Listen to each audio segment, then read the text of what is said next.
Iran Israel യുദ്ധം എന്ന് പറയുന്നത് കൊടുമ്പിരി കൊണ്ടിരിക്കുകയാണ്. അതിശക്തമായ യുദ്ധമാണ് നടക്കുന്നത്.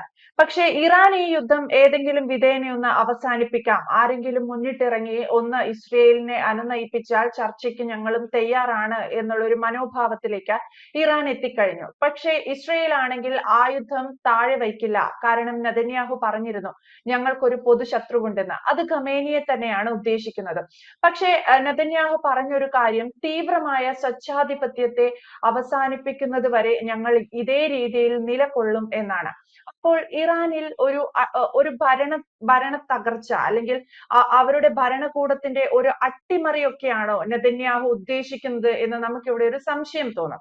അവിടെ നിലവിലുള്ള അവരുടെ ഭരണ സാഹചര്യങ്ങളെ അട്ടിമറിച്ച് അവിടെയുള്ള ജനങ്ങൾക്ക് കൂടി ഉപകാരമാവുന്ന രീതിയിൽ ആരുടെയോ കയ്യിൽ നിന്ന് ഇറാനെ രക്ഷിക്കാനുള്ള ഒരു ശ്രമം കൂടിയാണോ ഇസ്രയേൽ നടത്തുന്നത്?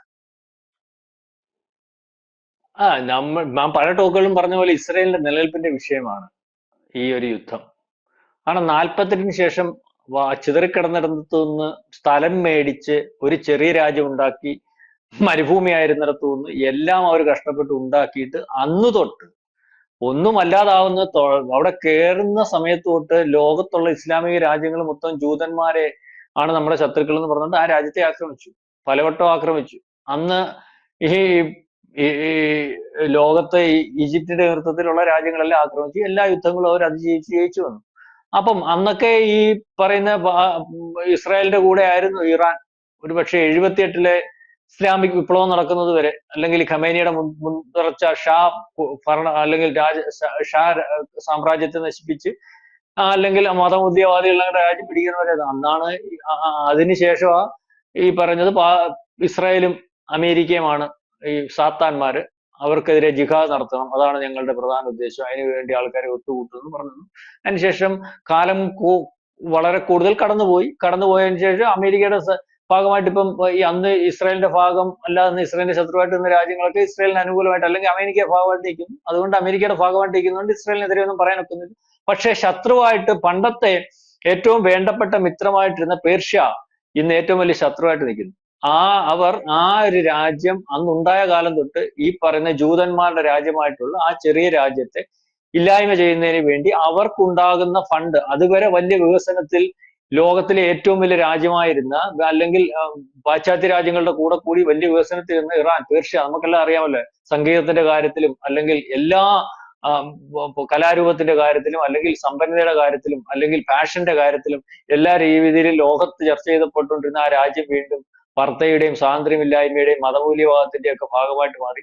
അവർക്കുണ്ടാവുന്ന സമ്പത്തിന്റെ ഏറ്റവും പ്രധാനപ്പെട്ട ഒരു കാര്യം രാജ്യത്തെ വികസിപ്പിക്കുന്നതിനപ്പുറം ഇസ്രായേൽ എന്ന് പറയുന്ന രാജ്യത്തെ ഇല്ലായ്മ ചെയ്യുന്നതിന് വേണ്ടി പ്രോക്സികളെ ഉണ്ടാക്കി, അല്ലെങ്കിൽ ആ പ്രോക്സികളെ ഉപയോഗിച്ച് ഒരു സാമ്രാജ്യം അല്ലെങ്കിൽ ഇസ്ലാമിക സാമ്രാജ്യം ഉണ്ടാക്കുന്നതിന് വേണ്ടി ഷിയ ആണല്ലോ, ഷിയ സാമ്രാജ്യം ഉണ്ടാക്കുന്നതിന് വേണ്ടി ഈ പറയുന്ന അറേബ്യൻ രാജ്യങ്ങളെ ഉപദ്രവിച്ചുകൊണ്ടിരുന്ന ഒരു രാജ്യമാണ് ഈ ഇറാൻ. അതിനെല്ലാം കാരണക്കാരൻ ഈ ഖമേനിയുടെ അല്ലെങ്കിൽ ഇത്തരത്തിലൊരു റവല്യൂഷൻ, ഇസ്ലാമിക് റവല്യൂഷൻ ശേഷമാണ്. അതുകൊണ്ട് തന്നെ ഞാൻ ഇത്രയും കഥ പറയാൻ കാരണം അതുകൊണ്ട് തന്നെ അതിനെ മാറ്റണം.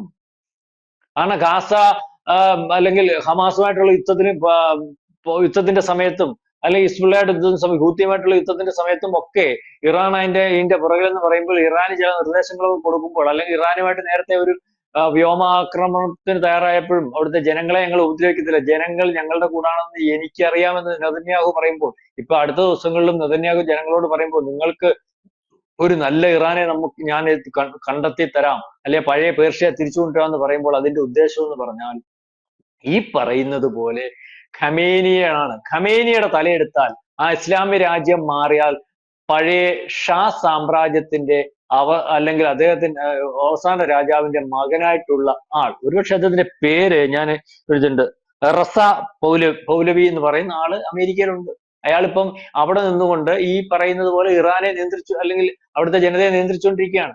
അപ്പൊ അദ്ദേഹത്തിന്റെ നേതൃത്വത്തിൽ ഒരുപക്ഷെ ബംഗ്ലാദേശിൽ സംഭവിച്ചതുപോലെ ഇത് പിടിച്ചെടുത്തതിന് ശേഷം ഉള്ള ഒരു ഭരണ സംവിധാനം ഒക്കെ ആയിരിക്കും ലക്ഷ്യം.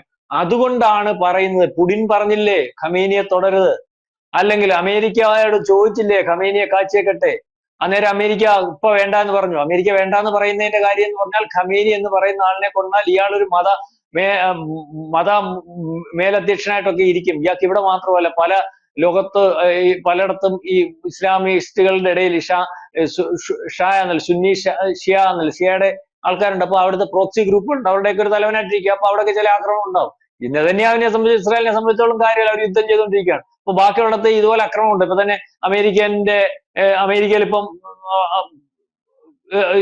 അക്രമം ഉണ്ടായല്ലോ, അല്ലെങ്കിൽ അവിടെ ഇതിന്റെ ഇറാൻ മറ്റേ ആക്രമണം നടത്തിയല്ലോ. അമേരിക്ക അല്ല, ഈ പറയുന്ന പോലെ നമ്മൾ ഈ രാജ്യങ്ങളുടെ ഓഫീസുകളുണ്ടല്ലോ, അല്ലെങ്കിൽ അതിന് ആക്രമണം ഉണ്ടായി. അപ്പൊ അങ്ങനെ അത്തരത്തിലുള്ള ആക്രമണങ്ങൾ ഉണ്ടാവും. വണ്ടി ഇടിച്ചു കയറ്റാം, ആൾക്കാരെ കുത്തിക്കൊല്ലാം, അല്ലെങ്കിൽ വേറെ ഏതെങ്കിലും ബോംബ് സ്ഫോടനം ഉണ്ടായി. പ്രോക്സികൾക്ക് വലിയ സ്വാധീനമുള്ള അല്ലെങ്കിൽ അത്തരം നിയന്ത്രിക്കാൻ കഴിയുന്നതാണ് ഇറാൻ. അപ്പൊ ലോകത്ത് മൊത്തം ഈ പറയുന്നത് പോലെ ഈ ഭീകരവാദത്തെ പ്രൊമോട്ട് ചെയ്യുന്ന രാജ്യം. അപ്പം ഇതിനകത്ത് ഈ ഒരു ടാർഗറ്റ് യുദ്ധം തുടങ്ങുന്നതിന് മുമ്പ്, വളരെ കാലം മുമ്പ് യുദ്ധം എങ്ങനെ തുടങ്ങണം, അല്ലെങ്കിൽ എങ്ങനെ തീർക്കണം, ഇറാനിൽ എന്തൊക്കെ സംഭവിക്കണം, ഇറാനിൽ എവിടൊക്കെ എന്തൊക്കെ ആയുധം ഇരിപ്പുണ്ട്, അല്ലെങ്കിൽ അവിടെ എന്തൊക്കെ നടക്കുന്നുണ്ട്, ആണവായുധം ഇരിപ്പുണ്ട്, മിസൈൽ സമ്പന്നശാല ഇവിടെ ഉണ്ട്, അല്ലെങ്കിൽ ഇതിന്റെ എല്ലാ സ്കെച്ചും പ്ലാനും ഉൾപ്പെടെ ഉള്ളത് അവരുടെ കയ്യിലുണ്ട്. കാരണം ആ മൊസാദിന്റെ രഹസ്യാന്വേഷണ സംവിധാനവും അല്ലെങ്കിൽ അവരുടെ രഹസ്യാന്വേഷണ സംവിധാനവും വളരെ കൂടുതലായിട്ട് അവിടെ ഉണ്ട്. ഈ 7 ലെയർ സംവിധാനം ഉള്ള ഖമീനി ഉൾപ്പെടെയുള്ള അത്തരത്തിലുള്ളിടത്ത് കയറിയാണ് കഴിഞ്ഞ ദിവസം ഈ പറയുന്നതിൽ ഏറ്റവും സേഫ് ആണെന്ന് വിചാരിച്ച ആദ്യത്തെ ദിവസം നമ്മൾ പറഞ്ഞില്ലേ, ആദ്യത്തെ അറ്റാക്ക് ആ ഒരു ശാസ്ത്രജ്ഞന്മാരെ കൊന്നില്ലേ, 10-15 ശാസ്ത്രജ്ഞന്മാരെ കൊന്നില്ലേ, സൈനിക മേധാവിയെ കൊന്നില്ലേ, റവല്യൂഷണറി ഗാർഡിന്റെ അതിന്റെ നിയന്ത്രിക്കുന്ന അല്ലെങ്കിൽ മേധാവിയെ കൊന്നില്ലേ, കഴിഞ്ഞ ദിവസം ഇന്റലിജൻസ് മേധാവിയെ കൊന്നില്ലേ. അപ്പൊ പിന്നെ ഈ ഖമീനി വിചാരിച്ചിരിക്കുന്ന അയാൾ അവിടെ ഒളിച്ചിരിക്കുകയെന്ന്. ഖമീനിയുടെ ബങ്കറിലേക്ക് പോയി കുടുംബമായിട്ട്, പുള്ളിക്കറിയാം അവിടെ ഒളിച്ചിരിക്കുക. ഖമീനി ഉണ്ടോ എനിക്കറിയത്തില്ല, എന്റെ ആശങ്കയാ. അയാൾ എന്ത് ചെയ്യും? കഴിഞ്ഞ വ്യോമാക്രമണത്തിന് ശേഷം അയാളുടെ സൗണ്ട് മാത്രമല്ലേ കേൾക്കുന്നുള്ളൂ. ഇടയ്ക്ക് വെച്ച് അവിടുന്ന് വരുന്ന വാർത്തകൾ അവർ കൊടുക്കുന്ന വാർത്തകളേ ഉള്ളൂ, സ്വന്തമായിട്ട് കൊടുക്കാൻ പറ്റില്ല. മാത്രമല്ല അയാൾ ഇല്ല എന്ന് ആ രാജ്യം പറയാതെ ഇല്ല എന്ന് പറയാൻ ഒരു ഔദ്യോഗിക വാർത്താ ഏജൻസിയും തയ്യാറാവത്തില്ല. ഉണ്ട്, നമുക്കിരിക്കും, അയാൾ ബങ്കറിൽ പോയി, ഈ ബങ്കർ സേഫ് ആണെന്ന് വിചാരിക്കുന്നു.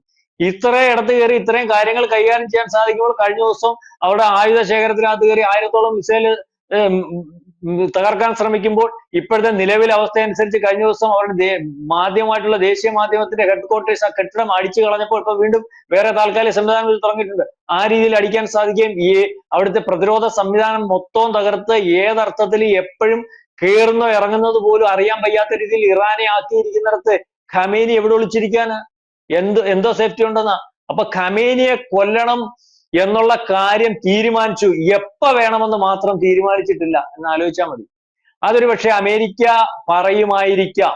അമേരിക്കക്ക് അതിന് താല്പര്യമുണ്ട്. കാരണം വീണ്ടും അമേരിക്ക എന്തും പറഞ്ഞിട്ടുണ്ട്, മര്യാദയ്ക്ക് ഇനിയും ചർച്ച ചെയ്യാം, പക്ഷെ ഞങ്ങൾ താല്പര്യം എടുക്കത്തില്ല, ഇങ്ങോട്ട് വരണം.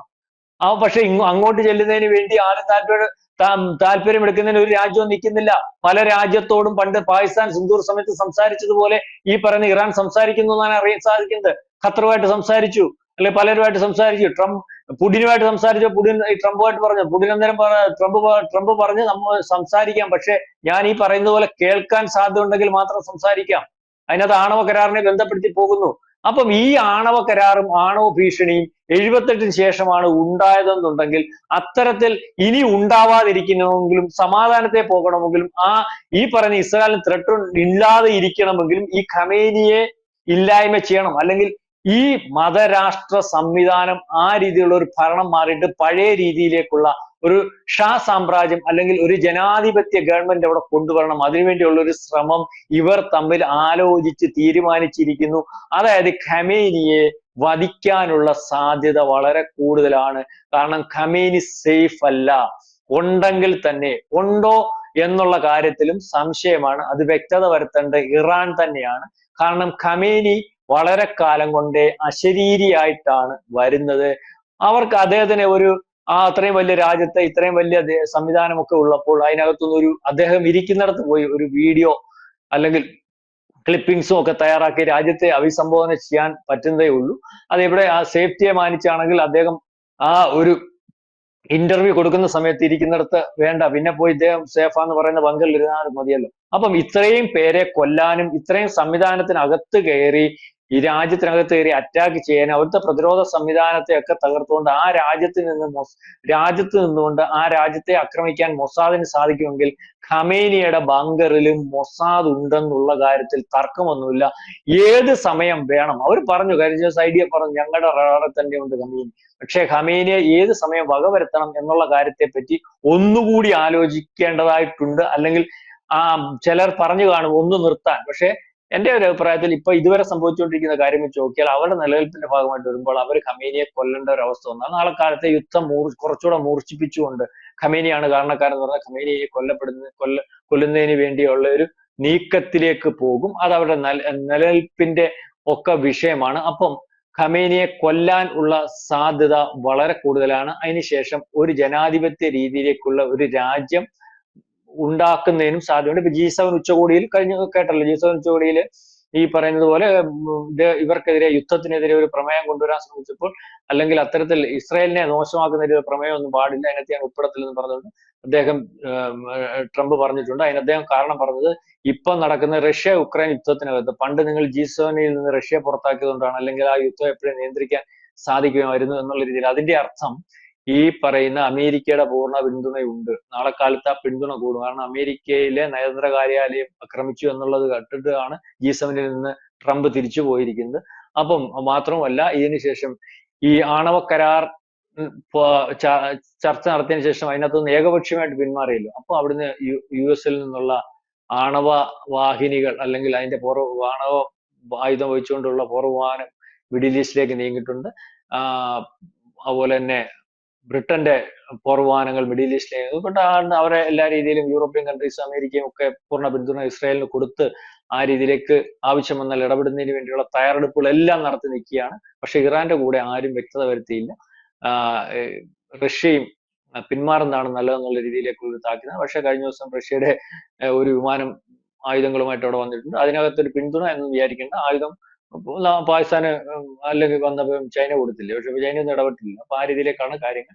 ഏതായാലും ഖമേനിയുടെ ബങ്കറിൽ തന്നെ ഉണ്ട് മൊസാദ്. ഖമേനിയുടെ നാളുകൾ എണ്ണപ്പെട്ടിരിക്കുന്നു എന്നും നാളെ കാലത്തെ മറ്റൊരു ഭരണകൂടം അവിടെ വരാൻ ഉള്ള സാധ്യതയിലേക്കാണ് യുദ്ധം എന്നൊക്കെയാണ് ഇപ്പോൾ കാണുവാൻ സാധിക്കുന്നത്.